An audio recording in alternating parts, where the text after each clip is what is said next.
lamun urang nyaritakeun maut urang geus sering tepikeun kalamun ditawarkeun tapaeh kanu kolot ulah urang nu ngora mah beureun mun ditawaran moal wakadaek ieu nu kolot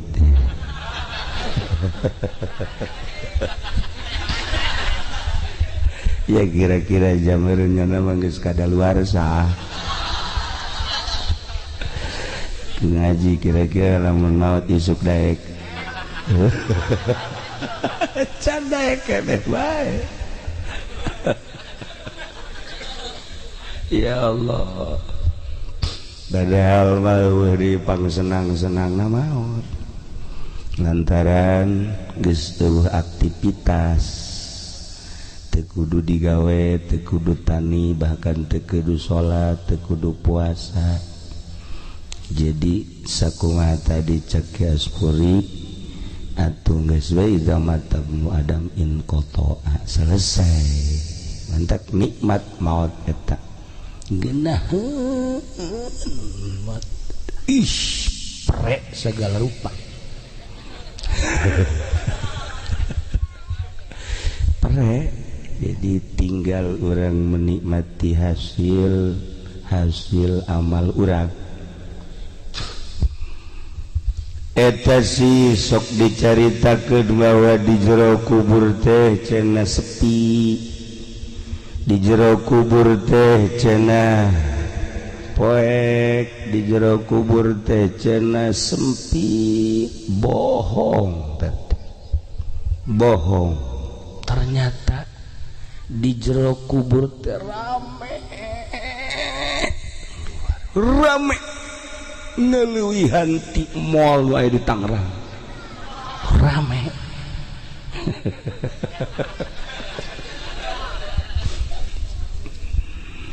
bohong lamun di jero kuburan teh sepi bohong lamun di jero kuburan teh poek bohong di jero kubur teh ternyata rame luar biasa kaparangi ku urang di jero kubur teh jeung nu ngaran Remi gaple kreditan jeung kamari nonton main bola araya kabeh araya lah tah kuari geus dibejaan ngaji pendi bahwa di jero kuburan teh rame kumaha kira-kira daek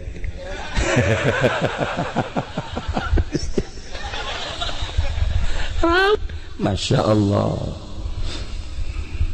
lamun urang lembur mah urang lembur nutu masantren teu ngaji ditawaran maot embung teh wajar lantaran nu bakal ka kubur teh babaturan manehanana nu karitu pan ai urang mah mun maot kapanggih jeung kitab jeung salat hajat jeung salat tahajud masuk tahajud emang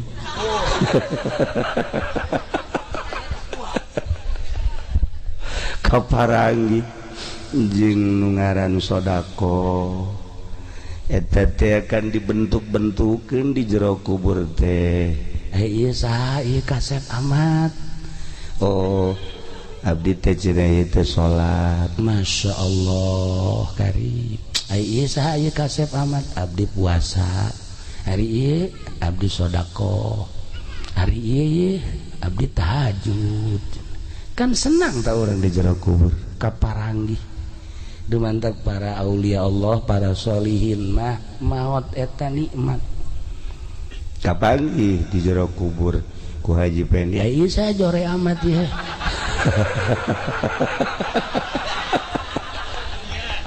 oh iya abdi mah sok lamun jualan karung dioplos ieu nu jore ieu bohong nu ieu menipu ieu nu ieu tah ieu menyedekeun si Mbak araya kabeh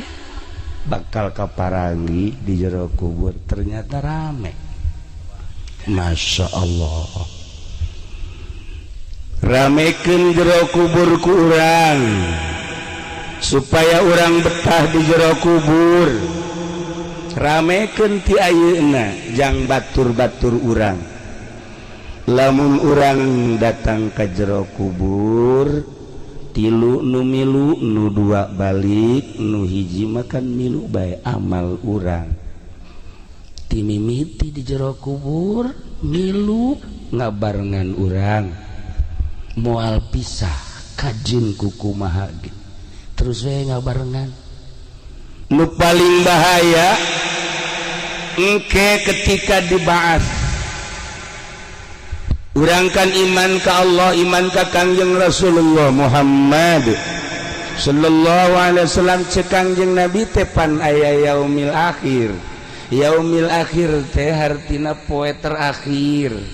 nu mantak disebut poe terakhir la laila ba'dahu eueuh peuting ka ditu mah beurang bae geus eueuh poe Sabtu jang gajian eueuh jeegle na geus eueuh sia masalah setik batu wajar we eueuh sepotek eueuh cinglu geus tinggal poe we ka ditu eueuh peuting disebut yaumil akhir urang percaya ka Kangjeng percaya ka yaumil akhir nah ieu ketika kiamat engke dihudangkeun deui baas ngaranna digiring urang ka mahsyar ketika Kangjeng ditaros ya Rasulullah tepatna mahsyar di mana cek Kangjeng Rasul di Yerusalem Masjidil Aqsa di berbagai negara Baghdad Turki Yaman Indonesia harudang kabeh digiring kabeh ka mahsyar urang dieu dihudangkeun ti kubur berangkat ka mahsyar tempat kumpul ya Allah nemantak ku hari kudu geura kanyahokeun heula jalan-jalanan beusi nyasab engke lain ka mahsyar ka kadi itu di ka Baduy bahaya ngajauhan tah ieu mahsyar Kangjeng ditaros ya Rasulullah hari eta berangkat ka mahsyar teh naik naon ya Rasulullah Kangjeng nyarita nyarios ngawaler saur Kangjeng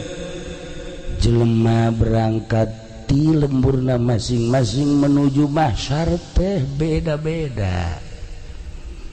wa minha di antarana aya anu arraqibu naik kendaraan moho bangsa Timur Jaya naik kendaraan batu jana naik kebo